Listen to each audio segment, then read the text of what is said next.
अंतर्राष्ट्रीय महिला दिवस पर आप सभी सखियों का, बहनों का स्वागत है, अभिनंदन है। नारी शक्ति को नमन। 8 मार्च महिला दिवस पर नारी सशक्तिकरण की बातें होती हैं, महिलाओं का सम्मान होता है, पर ये सब एक ही दिन क्यों? महिला दिवस तो प्रतिदिन मनाना चाहिए। भारतीय संस्कृति में नारी को शक्ति का दर्जा दिया गया है। नारी की महिमा अपरंपार है, उसके रूप अनेक हैं। हर भाव में वह सृजन, चेतना और शक्ति का प्रतीक है। नारी अपने आप में एक संपूर्ण व्यक्तित्व है। नारी ही परिवार की धुरी है। महिला के बिना समाज की कल्पना ही नहीं की जा सकती। किसी ने सच ही कहा है, मैं नारी हूँ, हारने की इजाजत नहीं। आज के दौर में महिला हौसलों को पंख लगाकर उड़ान भर रही है, एक नया इतिहास रच रही है। ये बदलाव की बयार है कि महिलाएं अब मुखर हैं। अब महिलाओं का जिंदगी को लेकर नजरिया बदल गया है। उम्मीदें हौसला देती हैं आगे बढ़ने का, जीवन को बेहतर बनाने का। जज्बा बुनियाद बनता है जिंदगी की नई इबारत का, और इसी जज्बे और उम्मीदों की पोटली का दामन थामे देश की महिलाएं कई सालों से सपनों का नया। भारत में देश की आधी आबादी के लिए आए बदलावों की कर्णधार महिलाएं हैं। हर बंधन से लड़ते हुए आज वे अपनी पहचान बनाने में कामयाब हो रही हैं। आज हर क्षेत्र में नारी अपना परचम फैला रही है, वो चाहे शिक्षा का क्षेत्र हो या राजनीति का या फिर खेल, बैंकिंग, कारपोरेट जगत, अभिनय, रंगमंच, नृत्य, पेंटिंग, मॉडलिंग का क्षेत्र हो या इंजीनियरिंग, सिविल सर्विसेज, शिक्षा, साहित्य, अध्यात्म, चिकित्सा, फोटोग्राफी, पत्रकारिता, सभी क्षेत्रों में बुलंदियों को छूते हुए अंतरिक्ष में पंख लगाकर उड़ान भर रही हैं। विज्ञान और तकनीक की दिशा में बढ़ते हुए आज की महिला शक्ति देश की दशा और दिशा बदलने में नए कीर्तिमान स्थापित कर रही है। आज समूचा विश्व हमारे वुमेन IPL खेलते हुए देखकर हमें गर्व महसूस हो रहा है। मुझे याद है कुछ साल पहले तो क्रिकेट पर केवल पुरुषों का ही अधिकार था, और अब कितना बदलाव आ गया है। समाज की मानसिकता में सचमुच आज महिलाएं क्रिकेट में नया इतिहास रच रही है। आज हमारे बीच क्रिकेट की खिलाड़ी भी मौजूद हैं, जिन्होंने अंडर-19 T20 महिला वर्ल्ड कप में अपनी शानदार पारी खेलकर देश विदेश में मध्य प्रदेश का नाम रोशन किया है। आज भारतीय महिला खिलाड़ी मैरी कॉम, कर्णम मल्लेश्वरी, सानिया मिर्जा, PV सिंधु, बबीता फोगाट, साक्षी मलिक पूरे विश्व में पहचानी जाती हैं।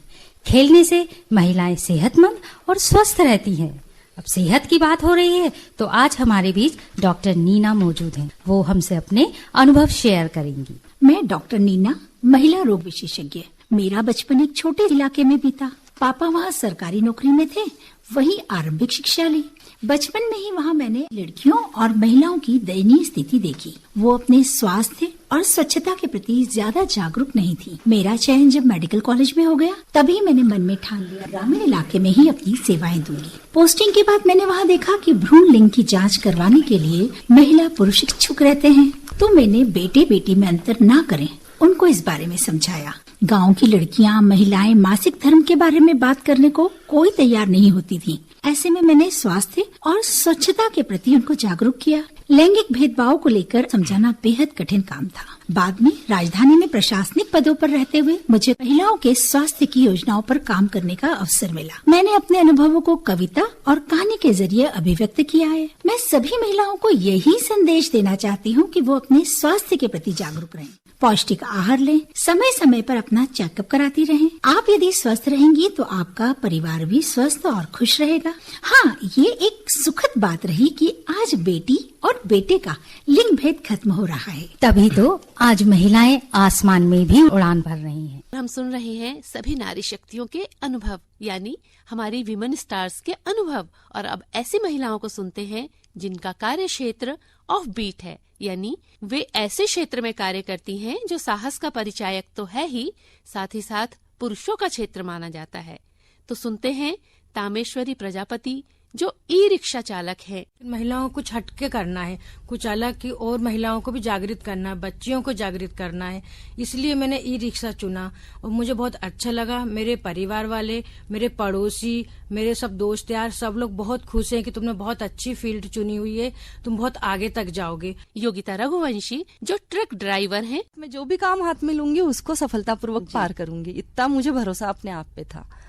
बट ट्रक लाइन में आने के बाद में और मेरे अंदर के जितनी भी गुणवत्ताएं थी वो मुझे स्वयं को पता नहीं थी, जो मुझे देखने को मिली अपने आप में। तो ट्रक लाइन में आने के लिए मुझे विरोध तो करना पड़ा। घर के लोगों का, बाहर समाज के लोगों का, गली मोहल्ले में कोई अंकल से बात कर लो तो बोलते थे, अरे तुम गलत उसमें है, तुम कुछ और कर सकती हो, स्कूल में जॉब कर सकती हो, ये क्यों कर रही हो। मैंने कहा नहीं, मुझे वो ही करना है। मैं अपने अनुभव बताना चाहूंगी तो कई सारे पत्रकार और इंटरव्यूज लेने वाले आए थे और सबने बड़ी तारीफ की थी, अरे वाह आपने इस फील्ड में है। मैंने लेकिन उनसे एक क्वेश्चन किया था, क्या आप खुशी खुशी आपकी वाइफ को, बिटिया को या बहन को इस फील्ड में आने देंगे? तो किसी ने भी हाँ नहीं कहा था। यानी कि जब कोई भी एक भी तैयार नहीं है कि, क्योंकि महिला उनके घर में भी है, बिटिया के रूप में, बहन के रूप में, वाइफ के रूप में। इस इनकार का कारण मुझे ऐसा लगता है कि कहीं तो उन्हें लगता है कि सिक्योर नहीं है इस फील्ड में, मतलब ट्रक लाइन में महिला सिक्योर नहीं है, इस वजह से शायद इस फील्ड में ना आने दे। और इस फील्ड में आने के बाद जब ट्रक लेके मैं निकली हूँ ड्राइविंग करने, तो मुझे रोड पे भी जैसे ही जो भी मिलते थे, जैसे टोल गेट के ऊपर बोलते थे, अरे आप ड्राइविंग कर रहे हो? तो बोले, अरे मैडम ड्राइवर रख लेते हैं, आपने ड्राइविंग क्यों की? मैं उन्हें सीधा जवाब देती थी, मैंने तो नहीं बोला कि आप मेरे ड्राइवरी पे क्यों पूछ रहे हैं कि मैं इसमें ना करूं और इसमें करूं। महिला को क्यों आप मना करते हैं? जब महिला है तो आपको बोल ही नहीं रही है कि आप इस फील्ड में क्यों हैं। तो लोग मुझे देख के बोल रहे हैं, लीजिए अब तो ट्रक भी इन्होंने संभाल ली है, अब हम लोगों ने चूड़ियां पहन लेनी चाहिए। तो मैं ऐसे टाइम जाकर के उनको बोलती हूँ, आप लोगों ने हमारा किचन संभाला तब तो हमने ऐसा नहीं बोला। सारे रेस्टोरेंट खोल के बैठे हुए हैं रोड भर में आप लोग, किचन तो हमारा विषय था। अब बताइए, यहाँ तो महिलाएं कुछ नहीं बोली, तो आप ऐसा क्यों महसूस करते हैं? आप बराबरी से चलिए। कंपनीज में भी जब मैं जाती हूँ तो कंपनी के बाहर गेट पे ही खड़े हुए हैं, बोल रहे हैं महिला ड्राइवर नहीं जाएगी ट्रक लेके अंदर। मैंने कहा, आप लोग वोट डाल डाल के इतनी महिलाओं को चुनते हैं, वो भी इतना बड़ा देश चलाने के लिए। मैं तो छोटी सी गाड़ी चला रही हूँ उस देश के अंदर, आप कैसे मना कर सकते हो? तो मतलब मेरे जवाब ये होते थे। इसके बाद भी मुझे वेट करवाया जाता था, हाई लेवल तक बात जाती थी। जब वहां से परमिशन होती थी तब मुझे अपनी गाड़ी ट्रक लेके उस कंपनियों में, मतलब कुछ कंपनियों में, सभी तो नहीं, कुछ कंपनियों में। Richa Sharma, loco pilot. मुझे मेरी जॉब बहुत पसंद है। मुझे एक एडवेंचर फील होता है जब मैं ट्रेन चलाती हूँ, तो मुझे बहुत ऐसा लगता है ये थोड़ा हटके है। मैं उस जॉब को फील करती हूँ, एंजॉय करती हूँ, तो मुझे अच्छा लगता है। क्योंकि मैंने 10 साल पूरा ट्रेन का ही वर्क किया है। प्राउड भी फील होता है जब मैं किसी स्टेशन से पास होती हूँ और वहाँ की जो गैदरिंग मुझे देखती है ना, तो मतलब जो अगर 2 पैसेंजर खड़े हैं और किसी एक ने देखा, वो दूसरा को जरूर इंडिकेट करेगा, अरे देखो उसमें लड़की जा रही है, लड़की ड्राइव कर रही है जी। तो वो मोमेंट मुझे बहुत ही प्राउड फील कराता है। हाँ, मुझे तो लगता है कि महिला होना ताकत है, महिला कुछ भी कर सकती है। महिला के बहुत सारे फायदे भी हैं। कई पॉइंट पे मैं देखती हूँ, मैं महिला होने का फायदा मुझे मिलता है। मुझे बहुत रिस्पेक्ट मिलती है स्टेशनों पे भी। कई पुलिस वाले जो मुझे देखते हैं, फिर वो कहते हैं अच्छा आप लोको पायलट हैं, फिर रुक के मतलब इस टाइप से मुझे एक सपोर्ट मिलता है। मुझे केयरिंग फील कराते हैं, क्योंकि हमें कई बार आगे तक जाना पड़ता है जहाँ पे लोग पैसेंजर नहीं रहते, सुनसान रहता है। तो महिला होने की एक ताकत तो है और एक मतलब केयरिंग है समाज आपके लिए। वैसे अगर आप अकेले खड़े हो तो ठीक है, लेकिन अगर आप जॉब में हो, किसी आप ड्यूटी पे जा रहे हो, तो समाज आपको थोड़ा सा सपोर्ट है। मैं नारी हूँ, हारने की इजाजत नहीं। मुझे याद है बचपन में स्कूल से आते वक्त लड़के हमें छेड़ते थे। एक बार मेरे पापा ने डांटा तो उन्होंने और भी परेशान करना शुरू कर दिया। हमारी हिम्मत नहीं थी कि हम पुलिस में कंप्लेंट कर सकें। बीए करने के बाद मेरी शादी हो गई थी। 2 बेटियों के जन्म के बाद पति के साथ ससुराल वाले भी प्रताड़ित करने लगे। ऐसे में मजबूरन मुझे मायके जाना पड़ा। मैंने अपने आसपास अन्याय होते देख मन ही मन वकील बनने का फैसला किया। कानून की पढ़ाई की, प्रैक्टिस की, बाद में खुद ही अपना केस लड़ा। पर तब तक पति को अपनी गलती का एहसास हो गया। हम लोग फिर साथ रहने लगे। अब दोनों बेटियां इंजीनियरिंग की पढ़ाई कर रही हैं।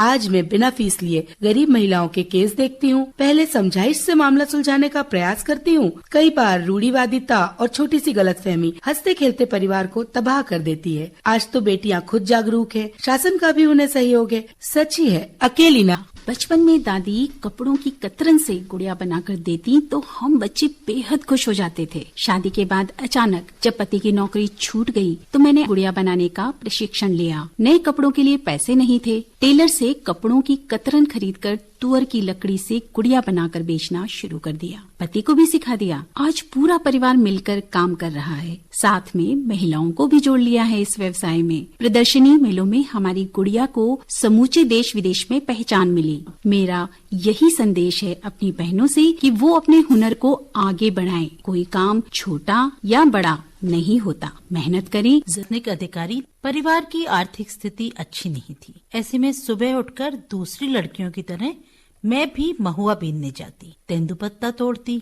बाद में बड़ी होने पर मेरा स्कूल में एडमिशन इसलिए करा दिया गया ताकि स्कॉलरशिप के 150-200 रुपयों से परिवार का खर्च चल सके। हायर सेकेंडरी की पढ़ाई के दौरान मेरी शादी कर दी गई। कुछ ही दिनों बाद ससुराल में इतना प्रताड़ित किया जाने लगा कि मैं आत्महत्या करने का सोचने लगी। पर अचानक मन बदल गया।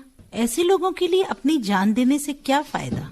मैं बच्चों को लेकर अपनी बहन के पास जाकर रहने लगी। आगे की प्राइवेट पढ़ाई की, बाद में पीएससी की तैयारी की और मेरा चयन हो गया। प्रशासनिक अधिकारी बनकर आज मैं अपने पैरों पर खड़ी हूँ।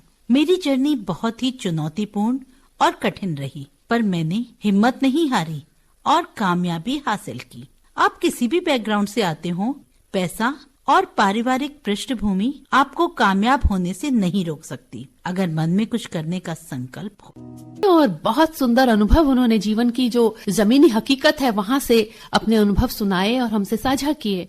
तो नारियों के सशक्तिकरण की एक परिभाषा जो मैं देना चाहूंगी वो ये है कि नारी वही सशक्त है जो अन्य नारियों को भी आगे बढ़ाती है, उनका सहयोग करती है और उनकी तरक्की और उन्नति में सहायक होती है। तो आप सभी को पुनः हार्दिक हार्दिक शुभकामनाएं महिला दिवस की। और नारी शक्ति महान है, यही कहते हुए आज का कार्यक्रम